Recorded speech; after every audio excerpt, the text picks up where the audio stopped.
សួស្តីអ្នកនរគ្នាថ្ងៃនេះយើងនឹងនិយាយពី Engine X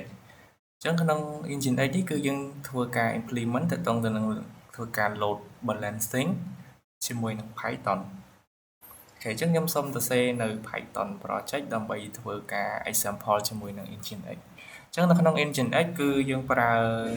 ដើម្បីធ្វើការ reverse proxy ដោយយើងធ្វើការជាមួយនឹង static content គេថា file image file image ដែលយើង read ពី server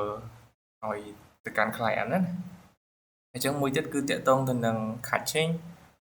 ហើយនឹង load balancing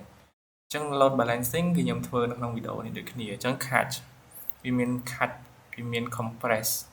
ហ្នឹងគឺ feature វាធ្វើការ compress នៃរូបទាំងអស់ឬក៏ file អីណាមួយណាមិនមែនថាតែរូបទេវាធ្វើការជាមួយនឹងពួក static file ដូចជា JS ឬ file HTML អីក៏វាអាច cache បានដែរអញ្ចឹងវាកាន់តែឲ្យ performance នៃwebsite យើងឬក៏ application យើងវាលឿនណាវាអត់ធ្វើ fix នៅ file direct ទេអញ្ចឹងយើងគឺនឹងប្រើនៅ Engine X ក្នុងវីដេអូនេះតោះអញ្ចឹងយើងនឹងចាប់ផ្ដើមធ្វើនៅ Python មួយខ្ញុំបង្កើតនៅ example មួយជា app មួយយើងសូមបង្កើត folder មួយមកខ្ញុំសូមដាក់ថា Engine X Python អញ្ចឹងទៅអញ្ចឹងខ្ញុំសូមប្រើ pcharm គឺយើងសរសេរនៅ Python នេះអញ្ចឹងខ្ញុំសូម import វាមករៀង slow តិចអូខេអញ្ចឹងខ្ញុំចូលទៅកាន់ Engine X នេះខ្ញុំ select folder ហ្នឹងមកអូខេនេះអញ្ចឹងដំបូងគឺ folder ទៅទេឈប់ចាំតិចអញ្ចឹងខ្ញុំបង្កើតនៅ file Python main file មួយ .p យើងមិនបាច់ .p ដោយសារយើងប្រើ web charm អញ្ចឹងខ្ញុំត្រូវការប្រើជាមួយនឹង flash អញ្ចឹងខ្ញុំ from flash មកfrom flash អញ្ចឹងខ្ញុំប្រើដូចជាត្រឹម render ទេអញ្ចឹងខ្ញុំប្រើ app ហើយខ្ញុំប្រើ static folder អូខេចុំសេចេញលឿនហ្មងអញ្ចឹងខ្ញុំប្រើ template មួយទៀត template ហ្នឹងគឺពពួក HTML static នេះពពួក static file ដូចជា CSS JavaScript ឬក៏រូបភាពអីចឹងដែរអញ្ចឹងខ្ញុំសូមបង្កើត route មួយអញ្ចឹងខ្ញុំដាក់ default route ហើយខ្ញុំបង្កើតនៅ index function មួយដែលវា return នៅ template index HTML អញ្ចឹងដើម្បី run បានយើងប្រើ main បន្ទាប់មកយើងប្រើ app run ហើយខ្ញុំ run ជា debug សិនអូខេដូចជាប៉ុណ្្នឹងឯងport យើងដាក់ port មក port 80សិនមកអូខេអញ្ចឹងយើងត្រូវការបង្កើតនៅ start template មួយដែល return ជា HTML file អញ្ចឹងខ្ញុំបង្កើតនៅ directory មួយដែលមានឈ្មោះថា template ក្នុងហ្នឹងខ្ញុំបង្កើតនៅ HTML file មួយដែលមានឈ្មោះថា index អូខេសូមដាក់ថា engine x ចឹងទៅហើយបាទនេះខ្ញុំចង់ខ្ញុំចង់ load image ចឹងខ្ញុំទៅបង្កើតនៅ static file មួយសម្រាប់ store នៅ image ខ្ញុំតែ static អូខេអញ្ចឹងខ្ញុំសូម copy រូបមិញដាក់ចូល static យើងមកអញ្ចឹងយើងបាននេះ image មួយយ៉ាអញ្ចឹងខ្ញុំចង់ read image ហ្នឹងដាក់នៅក្នុង body អញ្ចឹង image text កន្លែងនេះយើងប្រើនៅ Python យើងអាច direct ដូច HTML ធម្មតាទេអញ្ចឹងយើងត្រូវបើកនៅតាគៀបហ្នឹងពីរសងខាងទៅមានបិទមិនបើកហើយបន្ទាប់មកខ្ញុំសូមបង្កើតខ្ញុំសូម import image នេះអញ្ចឹង image ហ្នឹងយើងប្រើនៅ URL ខ្ញុំអត់សាក់ចេះឲ្យ for អាហ្នឹង syntax វាចឹងអញ្ចឹងកន្លែងនេះវាមាន2 ទី1គឺកន្លែង path យើង static ចឹងទៅហើយក្បៀសកន្លែងនេះគឺ file name SOCUL អូយ៉ាឈប់ file ចំអត់សាក់ចេះឲ្យចំអូខេយើងសេដៃតើមកកន្លែងនេះយើងដាក់ថា engine x underscore 1.png ចឹង file ជា png file អូខេចឹងយើងបិទវិញមកimage ខ្ញុំរំថាដូចវាអត់សូវ support មួយ HTML អូកន្លែងនេះមិននេះសារយើងសេអត់ត្រូវ image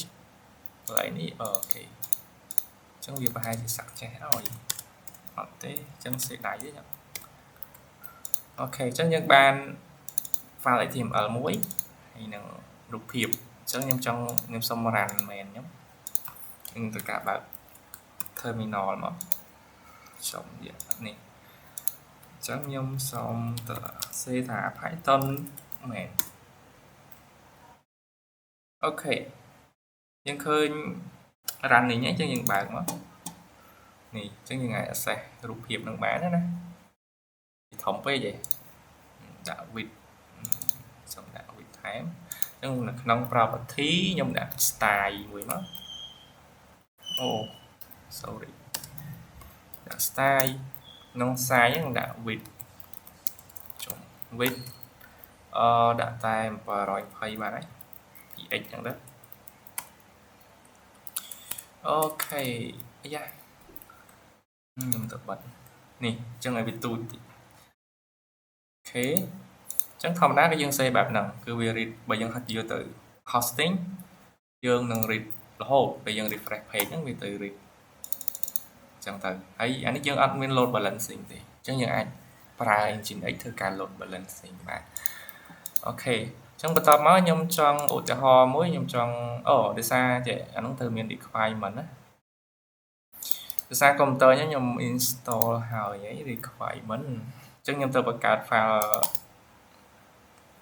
មួយដែលមានឈ្មោះថា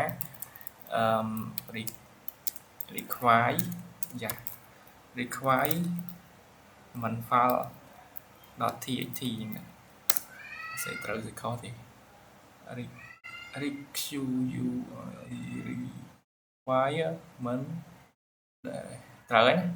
ចឹងត្រូវការ install ខ្លះមួយទៀតគឺខ្ញុំប្រើយ៉ាកន្លែងនេះគឺយើង install dependency វា library វាចឹងមួយទៀតដូចជា python d.env ចឹងខ្ញុំត្រូវការប្រើ env ដែរបាទនេះទៅចេះខ្ញុំបង្កើតនៅ file env មួយដើម្បីបញ្ជាក់ថាវាទាញពី file storage មួយហ្នឹងណាfile environment system មួយ env file ចឹងក្នុង env ហ្នឹងដាក់ថា app ចឹងទៅ app name ទៅចឹងញ៉ាស្មើ1ចឹងទៅហើយបន្តមកខ្ញុំឲ្យវាត្រូវការ read នៅអូខេចឹងខ្ញុំទៅសេចេះមក app name បើថាខ្ញុំទាញពី env file ខ្ញុំប្រើ os.get.dev env យើងដាក់ app name នេះអូនេះគេវាសាក់ចេះហើយនេះយើងប្រើ import អូខេអញ្ចឹងខ្ញុំសុំ print មួយថាខ្ញុំទាញ app name នោះបានអត់អូខេអញ្ចឹងឃើញណាន់នេះណាអញ្ចឹងកន្លែងនេះវាទាញអត់តាន់បានទេអូខេអញ្ចឹង app name មិនបានអត់បានសុំមើលតិចនេះ app name .os នេះយើងប្រើ os ត្រូវតា get.env អញសង្ស័យអានេះឈប់ចាំតិចឬក៏ត្រូវការ load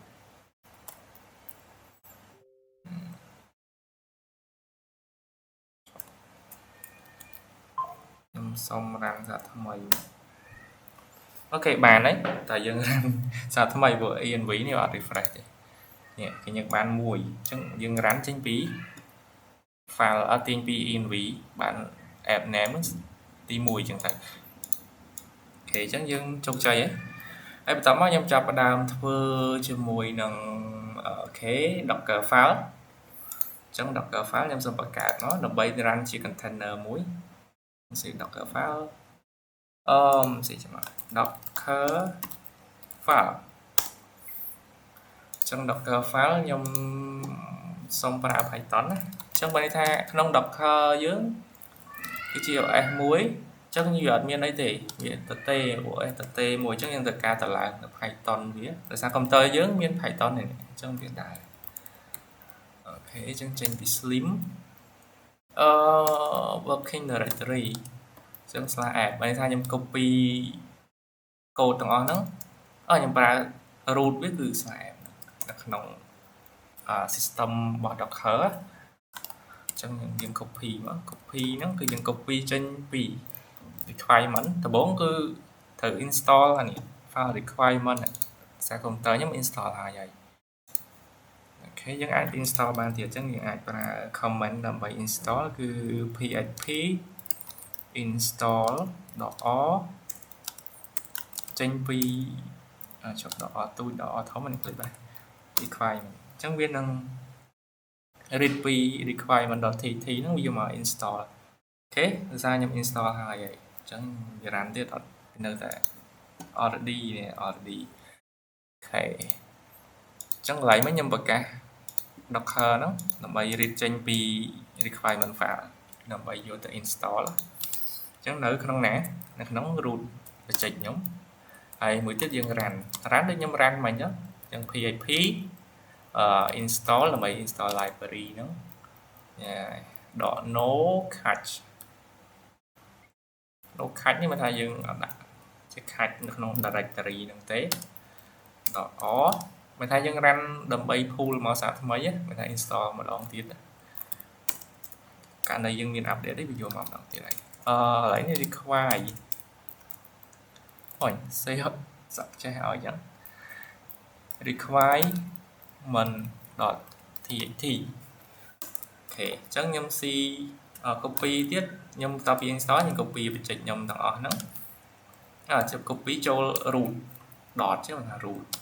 hay vô pi nè vô pi root và chỉnh nè root anh root và check anh dot này là nông app nè directory app để nhưng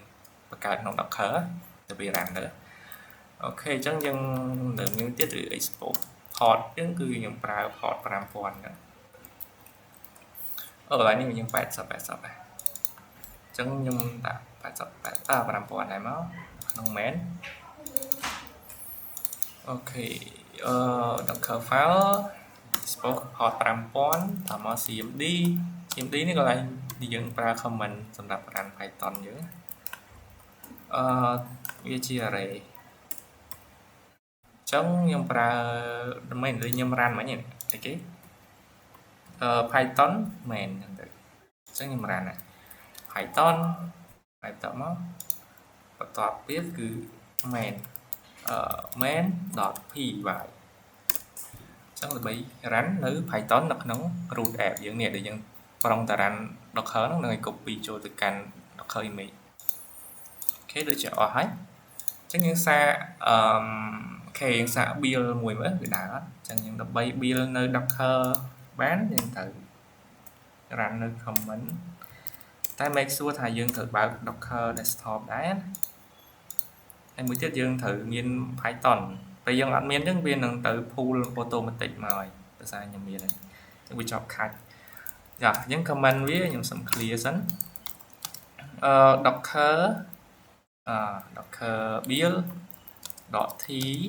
take name ថាខ្ញុំដាក់ main អញ្ចឹងទៅ main Python app អញ្ចឹងទៅហើយ take ខ្ញុំយក 1.0 ហើយ dot ហ្នឹងថាយក directory ហ្នឹងថាឲ្យតែមានពពួក file Docker file នៅក្នុង directory root យើងដាក់ dot ហ្នឹងគឺវាយកមកធ្វើការ build ហើយអញ្ចឹងយើង build មកអញ្ចឹងកន្លែងនេះគឺវាទៅទាញ xa nhà miễn chẳng bia sặc trẻ sặc xài sorry chẳng những ta đọc khơi image mới thả bị ban image mà ót chẳng thầm đá nó lơ kỹ nè Python man ok chẳng dân bà đấy dân từ mưa mới thả việc miên image nữa nhẹ miễn đó nè chẳng những ai cho rằng việc bán dân đặt phải toàn app nhưng mà xạ rằng chỉ cả container muối ok nè những cái là đi app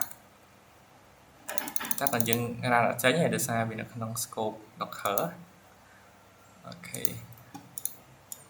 chụp nó ấy chụp xạ rằng thì sẽ ok đà thế xa trẻ cái chạy tôn bằng port chẳng xong verify cho mùi nâng app bỏ dưỡng ở mền khá dưỡng lấy ní dương được sai dương ra nó không đọc khớ chừng nhầm xong bật các port muối đại biệt init trên pi port làm quán cái lấy port này nhập đã tin port ngầu quýnh ok port hay host nhưng đã xôn xôi như thế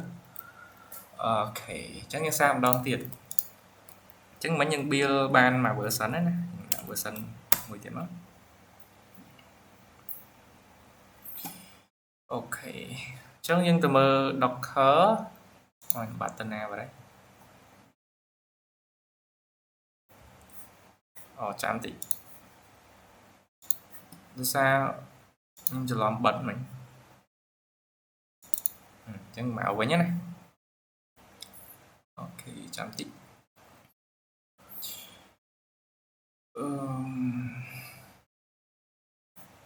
អូខេនេះមកហើយអញ្ចឹងមិញខ្ញុំរានបានមួយតែមកខ្ញុំ build មក version ទៀតអញ្ចឹងដឹងថាវារានទៅដល់អញ្ចឹង Python app 2 អញ្ចឹងទៅប៉ុន្តែហ្នឹងយើងមិនដាក់ក៏បានតែវា generate ទេអញ្ចឹង run port default លើមកនេះអញ្ចឹងសាកម្ដងទៀតនេះហេយើង run ដែរយើងបានដាក់ local វាយើងដាក់ port port app យើងដែល map មួយ Docker file អូខេអញ្ចឹងយើងបាន application មួយហើយដែល run នៅក្នុង Docker container នេះយើងបានពីអញ្ចឹងយើងអាច stop មកយើងក្រ run verify ថាវាដាក់អត់អូខេអញ្ចឹងយើងធ្វើការបបែកយើងធ្វើការជាមួយ Engine X អញ្ចឹងខ្ញុំសូមប្រើ Docker file Docker compose អញ្ចឹងនៅវា Docker compose ប្រកាស Docker compose មួយសម្រាប់ធ្វើការ run នៅ build នៅ application image ហ្នឹងជាច្រើនក្នុងពេលតែមួយយើងមិញយើង run single ចុច Docker compose.yml អញ្ចឹងទម្រង់វាសរសេរជា yml អូខេអញ្ចឹងកន្លែងនេះខ្ញុំសូមសរសេរ service អញ្ចឹងទី1ទៅតងនឹង service នេះគឺខ្ញុំធ្វើបង្កើត app មួយ app ទី1 build នឹងយកចេញពី dot នេះបើថាខ្ញុំយកចេញពី root directory ខ្ញុំដែលមានឈ្មោះថា docker file គឺវាយកមក build ហើយមួយទៀតគឺយើងតាក់ទងទៅនឹង environment ដែលយើងប្រើ env file អញ្ចឹងទីយើងដាក់ tray ចឹងមកតមកយើងដាក់ app អីគេមិញ app name ស្មើ1បើថាយើងទៅ replace វាស្មើ1ចឹងទៅហើយធម្មតាគឺវាត្រូវការ port អញ្ចឹង port យើងដាក់ port 5000ដែរមក export port 5000ហើយនៅក្នុង Docker វាធ្វើការជាមួយ network វាមាន network របស់វាអញ្ចឹងយើងត្រូវការបង្កើត network មួយអញ្ចឹង network វាខ្ញុំសូមដាក់នៅក្រៅចេះ network ហើយឈ្មោះថា app net អញ្ចឹងទៅហើយ driver យកពី print ហើយវាឆ្លងនេះបាន ok dạ read đăng sẽ trở con ok để trở về đây copy đấy đi chỉ y đã ok chắc nhầm thời ca ai biết có cái những cái này chỉ căn network nó để miễn chung thà app net nó ok chắc như ban mà app ấy này chắc nhầm thời ca install là Nginx trong mỗi tiết cứ Nginx đặt nó vô image trên Nginx là test last ok last test mỗi tiết cứ tiếp tục từ năng port Nginx nhé xong run port 80 80 tê mà hai nhầm run local port default 80 chẳng tới mình export port càng cái mình internal port chẳng tới mỗi tiết mình volume muối nhưng xong rồi sẽ chỉ volume nhưng mình thay những store là configuration bỏ Nginx á trong vô trình bị ok trong những thời ca những clip ở cả nơi Nginx file muối để một thá nginx.config lại ní nhung xong ta xe sai như 100 này xong ta sẽ nhưng không copy mà mong tới lại ní dương thời ca để xong install xong dương thời ca bạc ca là worker muối để cho cluster hay là lại event ấy cứ dương worker connect nó mình ha về support app đó từ 1024 ta request 1024 ក្នុងមកគេហៅមក worker វាអូខេអញ្ចឹងកន្លែង HTTP នេះកន្លែងនេះសំខាន់ជាងគេគឺទាក់ទងនឹងserver នេះកន្លែងយើង map ជាមួយនឹង local host យើងមិនថា domain ណា domain យើងភាសាយើងប្រើ local host យើងដាក់ local host តែយើងប្រើ domain នៅក្នុង server យើងប្រើ www. អីចឹងណាគឺនឹងដាក់ host domain យើងគឺ sub domain យើងហើយគណិតជាមួយទៅកាន់ port ណាមួយអញ្ចឹង80គឺ default port ខ្ញុំអាច run នៅ local host នៅលើ URL វានឹង map មកកាន់ server មួយនេះហើយនេះគឺជា route អញ្ចឹង route គឺ slash ទៅទេមិនថាយើង slash local ទៅទេអញ្ចឹងមួយទៀតទៅទៅនឹង proxy path អញ្ចឹងកន្លែងនេះយើងត្រូវបង្កើតនៅ proxy មួយដែលខ្ញុំធ្វើការ upstream ធ្វើការ load balancer ចេញពី app អញ្ចឹងកន្លែងនេះយើងតាមពិតមាន app មួយទេអញ្ចឹងដោយសារយើងតែដើម្បីធ្វើការ load balance យើងធ្វើការបង្កើតឲ្យមានច្រើន app មកតែ application តែមួយទេ application តែមួយទេអញ្ចឹងយើងបង្កើតដាក់មានខ្ញុំថាបង្កើតបាន3 app ចឹងទៅដើម្បីឲ្យវាធ្វើការ load balancing load balancer ទៅវិញទៅមកអញ្ចឹងណា less connection នេះគឺជា logic វាគឺវាធ្វើការ random ហ្នឹងសពវាចានេះ upstream ថ្ងៃនេះឈ្មោះវាមកខ្ញុំដាក់ Python cluster អញ្ចឹងទៅយើងដាក់អីក៏បានដែរតែវាជា cluster មួយហើយយើង map វាតាមជា http/ ដាក់នៅឈ្មោះ upstream យើងណាមានថាវា route ទៅហ្នឹងវាមក map ជាមួយនឹង upstream នៅក្នុង local Nginx យើងអញ្ចឹងវាធ្វើការ reverse proxy ហ្នឹងទៅជាពពួកវា point ទៅពពួក service អញ្ចឹង service យើងមាន application ដល់ទៅ3អូខេអញ្ចឹងកន្លែងនេះគឺ header បើថាយើង request ធម្មតាយើង request ទៅនៅក្នុង net នៅក្នុង website អញ្ចឹងយើង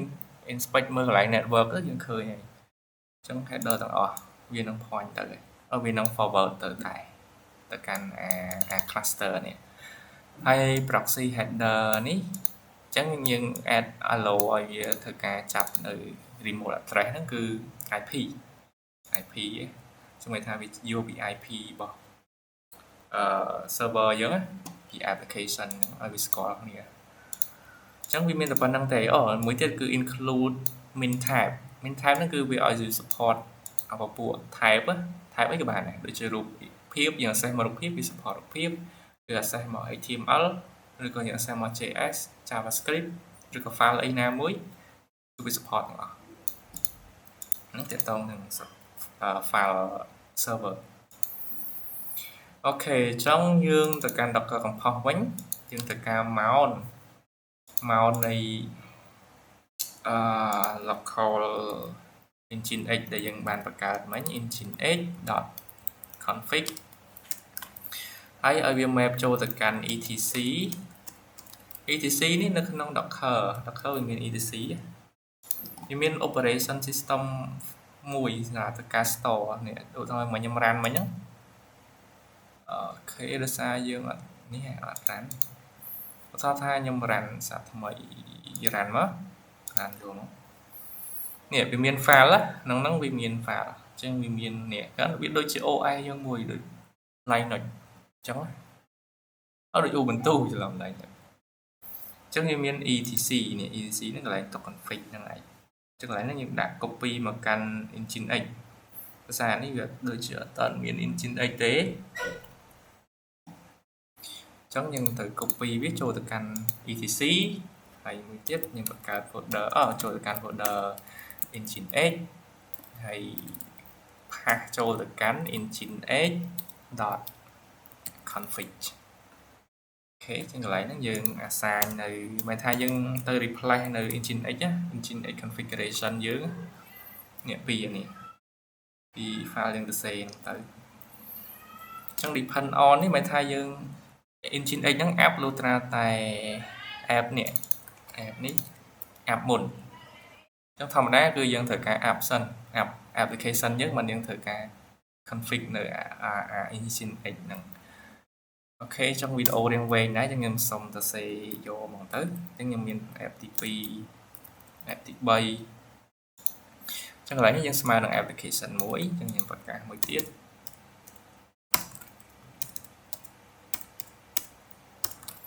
អូខេកន្លែងនេះដាក់ application ទី2មិនថាយើងដូចយើង clone នៅ image យើងណា application យើងណាមានតែមួយហ្នឹងតែយើង clone ចេញជា3ហ្នឹងទៅចឹង port ដូចគ្នាវាអត់ប្រកាន់ទេចឹងកន្លែងនេះខ្ញុំសុំដូរអានេះដើម្បី verify ថាវា load ពីណា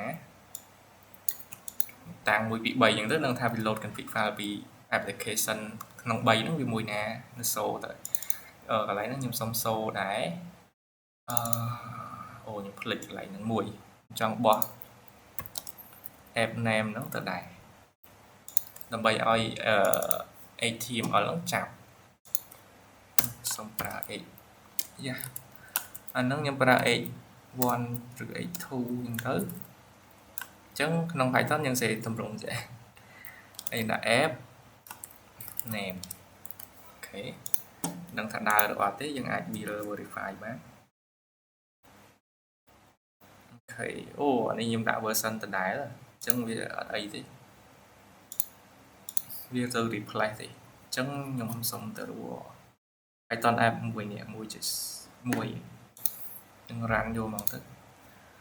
អូខេអញ្ចឹងវា app ហើយណាខ្ញុំត្រូវការsorry យកបានដាក់ random port ឲ្យវាអញ្ចឹងមិញ Python app មួយហើយខ្ញុំ run ឲ្យវា random 0ទៅចាំមិនវា random នេះយើងអាច access បាននេះគេយើងបានចេញពី1មក config file ទី1យើង refresh នៅទី1ដដែលទេភាសាយើង run ទៅ1អូខេអាហ្នឹងយើងដាក់ដើម្បី test ដឹងថាវា point មកពីណាហ្នឹងដូចជាអស់ហើយបន្តមកខ្ញុំអូខេខ្ញុំសុំតឲ្យទៅ from env ចឹងទៅអូខេអញ្ចឹងយើងបកទៅកាន់ Docker Compose យើងមាន3ហើយយើងដូរ replace នៅ app download config ហ្នឹង1 2 3ចឹងទៅដើម្បីយើងចំណាំណាថាវាengine x ហ្នឹងវាទៅ point ពី app ទីម៉ាក់អូខេអញ្ចឹងដូចជាអស់ហើយមានមួយទៀត network វាត្រូវការ network ដែរអញ្ចឹង network វាគឺដូចគ្នាទេគឺ app មិនថា local network វាអូខេដូចជាអស់ហើយបន្តមកយើងត្រូវការ run Docker Compose ហ្នឹងអញ្ចឹងខ្ញុំសុំ run Docker Compose Docker Compose app.d អញ្ចឹងត្រូវការ build ជា image អញ្ចឹងយើងប្រើ build កតុយមួយទៀតអញ្ចឹងវាត្រូវការ build ហើយនេះវា build 1 2 3 application បន្តមកអូខេយើងឃើញ file មួយនៅពេលបង្កើត engine x application ហ្នឹងវាថា create ថា container app name 3 is not found in path unknown អូខេសុំមើលតិច app 3 app name 3ត្រូវតា config នេះจะត្រូវអត់ហើយកន្លែងនេះក៏ត្រូវដែរ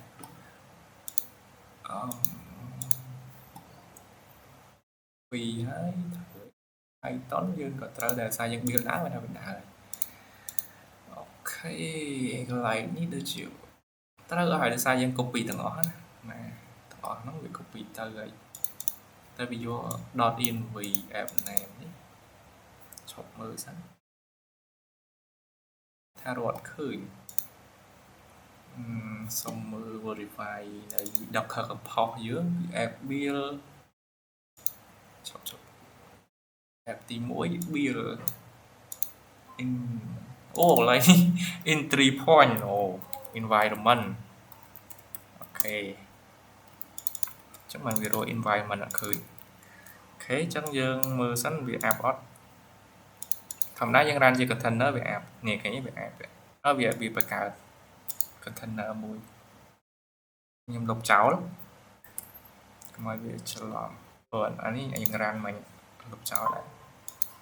អានោះអត់លុបទេគឺច្រើនណាស់ច្រើនមែនអញ្ចឹងខ្ញុំសុំ run ដល់ថ្មីយ៉ាយើងប្រើ Docker Compose app.build យើងវាថាធ្វើការ build app 1 app 2 app 3អូខេចឹងឃើញយើង Nginx យើងក៏ create success ដែរចឹងយើងប្រើ Docker ps នេះឃើញ app ទាំងអស់ហើយទី1គឺ Nginx ទី2គឺ app ទី1 app Python យើងទី1 app Python ទី3 app Python ទី2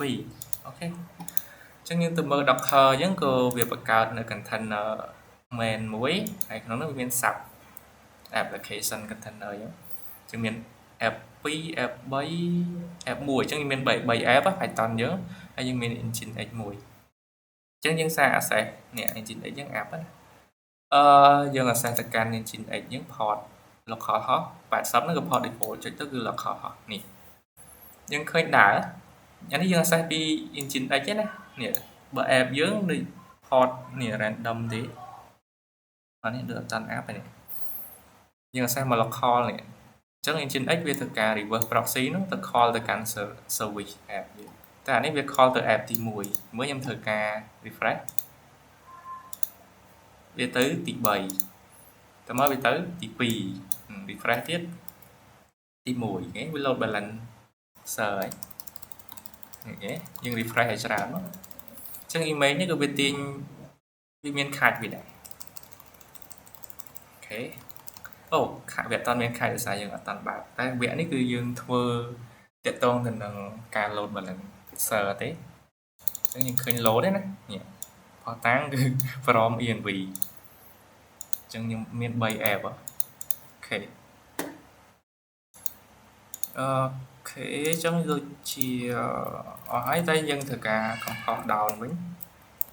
ដើម្បីបិទវាវិញឥឡូវគឺថាខ្ញុំចង់ scalability ធ្វើការ scale ខ្ញុំធ្វើការបង្កើត app នោះដល់ទៅ5មាន app នោះចំនួន2ថែមទៀតដែលមាន app ទី4 config ទី4 app ទី5 config ទី5ផតដែរអត់ច្រឡំគ្នាដោយសារវាក្នុង Docker យើងបង្កើត network ចឹងទៅគឺវាចាប់តាមឈ្មោះservice យើងអូខេអញ្ចឹងយើងអាចប្រើ command docker compose app.d build ទៀតមកវានឹង build បន្តទៀតហើយនេះ build ចំនួននេះ1 2 3 4 5 app Python យើងដល់ទៅ5 app វាម្លែង scale ហើយយើង Nginx មួយ Nginx យើងមានតែមួយទេដោយសារយើងធ្វើការ load balancing យើង access ទៅកាន់ Nginx ហ្នឹងនឹងថាដើម្បីធ្វើ load balancer ទៅកាន់ app ទឹក5ហ្នឹងអញ្ចឹងយើងទៅ run សារថ្មី localhost នេះបានណាអញ្ចឹងវាម្ដងលេខ3លេខ2 លេខ1អត់ហេតុអីវានៅតែ3កន្លែងហ្នឹងដោយសារយើងតឡើងទៅ F ឯងប៉ុន្តែកន្លែង load balancer នៅក្នុង config របស់យើងមានដូរណាខ្ញុំផាញ់ទៅ3អញ្ចឹងយើង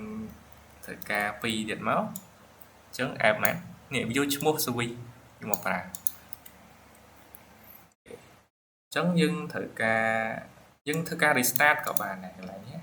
យើងមិនចាំ down វាឲ្យ up compose មកវិញទេយើងអាចប្រើ docker restart docker compose restart engine x អញ្ចឹងវាធ្វើការ restart តែengine x application ទេ restart បានណា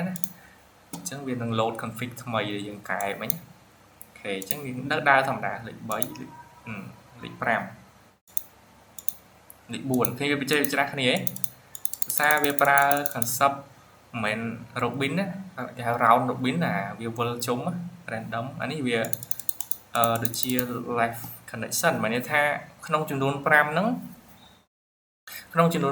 អាមួយណាដែលវាធ្វើការតិចជាងគេគឺវារុញទៅកាន់app មួយហ្នឹងហើយវាឆ្លេះឆ្លោះគ្នាអញ្ចឹងទៅសារ connection វាតិចទេដូចយើង test មក user ណាអញ្ចឹងបើមែនទេវាច្រើនណាវាខ្វះច្រើន user ក្នុងពេលតែមួយអញ្ចឹងយើងថាដូចជាយើងអស់ហើយអញ្ចឹងហ្នឹងគឺជាការធ្វើ load balancer ជាមួយនឹង engine H អូខេអញ្ចឹងវីដេអូគឺមានតែប៉ុណ្្នឹងហើយសូមអរគុណ